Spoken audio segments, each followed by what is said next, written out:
Minor బాలికకి మాయమాటలు చెప్పి మచ్చిక చేసుకున్నాడు. తనకు వివాహం కాలేదని పలుమార్లు అత్యాచారం చేసినటువంటి ఘటన కలకలం రేపుతుంది. అమ్మాయిపై వేధింపులు అధికం కావడంతో పోలీసులను ఆశ్రయించింది. దీంతో విషయానికి సంబంధించి మనతో మాట్లాడడానికి రూరల్ సిఐ నిరంజన్ రెడ్డి ఉన్నారు. నిరంజన్ రెడ్డి నమస్తే. ఏం జరిగింది అసలు దీనికి సంబంధించి?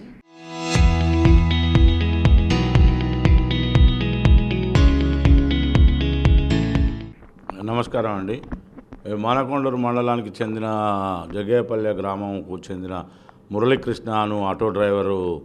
అతను దాదాపు 27 సంవత్సరాలు 28 సంవత్సరాల వయసు గల వ్యక్తి. ఆటో నడుపుకుంటూ జీవిస్తాడు. అతనికి భార్య పిల్లలు కూడా ఉన్నారు.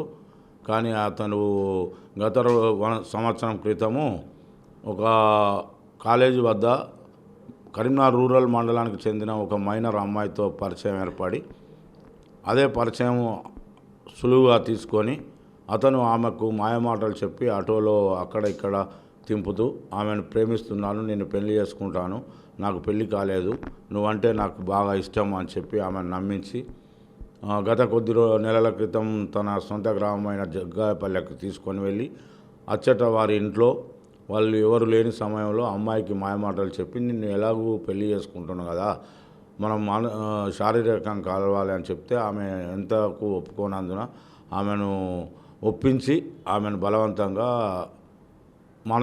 మనం శారీరకంగా ఆమెను అనుభవించినాడు. ఆమె తర్వాత ఆ అమ్మాయికి ఇతనికి పెళ్లి జరిగిందని తెలిసి అతనితో మాట్లాడడం కానీ పోవడం కానీ మానేసినా కానీ ఇతను ఆమెను మర్చిపోకుండా మళ్ళీ మొన్నటి రోజున 29 నాడు ఆమె గ్రామానికి వెళ్ళి ఆమె సర్టిఫికెట్స్ కోసం కాలేజీకి పోవడానికి కోసం బస్సు ఎక్కడానికి సిద్ధంగా ఉండగా అదే సమయంలో ఇదే ఆటో డ్రైవరు బైక్పై వెళ్ళి ఆమెను బలవంతంగా బైక్పై ఎక్కించుకొని నేను కాలేజీకి తీసుకువెళ్తానని చెప్పి ఈ నీరుకుల గ్రామానికిలో ఉన్న సమ్మక్క సారలమ్మ గద్దెల వద్ద చెట్ల పొదల్లోకి తీసుకొని వెళ్ళి ఆమెను ఒప్పుకోకుండా కానీ కొట్టి ఆమెను మరీ బలవంతంగా గాయపరిచి ఆమెను మానభంగం చేయడం జరిగింది. ఇట్టి విషయం ఆమె బాధపడుకుంటూ తన తల్లిదండ్రులకు చెప్పగా ఆ తల్లిదండ్రులు ఆమెను తోలుకొని పిఎస్కు వచ్చి ఫిర్యాదు చేయగా మేము ఎఫ్ఐఆర్ నమోదు చేయడం జరిగింది. అమ్మాయిని ఆసుపత్రికి మరియు భరోసా సెంటర్ కూడా పంపించి స్టేట్మెంట్లు రికార్డు చేయడం జరిగింది. అతడు ఇప్పుడు ప్రస్తుతం పరారీలో ఉన్నాడు. అతన్ని మేము వెంటనే పట్టుకొని కఠినంగా శిక్షిస్తాము, అతన్ని కోర్టులో హాజరుపరుస్తాము.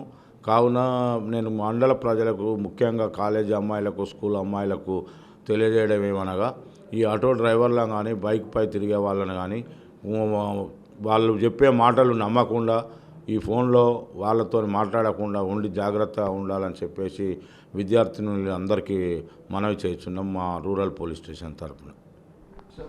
అబ్బాయికి గతంలో నేర చరిత్ర ఏమైనా ఉందా? ఆయన ఆటో డ్రైవర్ కదా, ఆయనకి ఏమైనా పూర్వపరాలు ఏ విధంగా ఉన్నాయి? అతనిపై ఒక కేసు కూడా ఉన్నదని చెప్పి తెలిసినది. దాని గురించి మేము అతన్ని పట్టుకున్న తర్వాత విచారణలో మొత్తం విషయం బయటపడుతుంది. అతడు పెళ్లి కాలేదని చెప్పిండు కానీ ఇప్పటి వరకు మాకు అతనికి పెళ్ళి, భార్య, అతనికి ఒక అమ్మాయి కూడా జన్మించినదని తెలిసింది.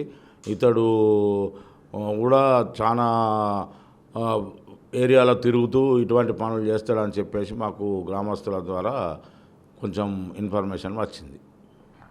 సో మాయమాటలు చెప్తారు, సో ఆకట్టుకునే విధంగా మాట్లాడతారు, బుట్టలో వేసుకుంటారు. తమకు వివాహం కాలేదని చెప్పి కాలేజీ పిల్లల్ని నమ్మిస్తున్నారు, నట్టేట ముంచుతున్నారు. ఈ ఇష్యూకి సంబంధించి కరీంనగర్ రూరల్ మండలానికి సంబంధించినటువంటి అమ్మాయితో పరిచయం కాస్త ప్రేమగా మార్చుకొని తనకి చెప్పినటువంటి మాటలు నమ్మినటువంటి ఆమె నిజాన్ని తెలుసుకున్న తర్వాత దూరంగా ఉండడంతోనే ఇదంతా కూడా జరిగింది. ఆయన్ని ఖచ్చితంగా అదుపులోకి తీసుకుంటాము. ఇలాంటి వారి మాటలకి లొంగిపోవద్దు, మాయ మాటలకి ఎవరు స్పందించొద్దు అని హెచ్చరిస్తున్నారు కరీంనగర్ పోలీసులు. ఒరిజినల్ సుమంత్తో కలిసి చంద్రశేఖర్, RTV.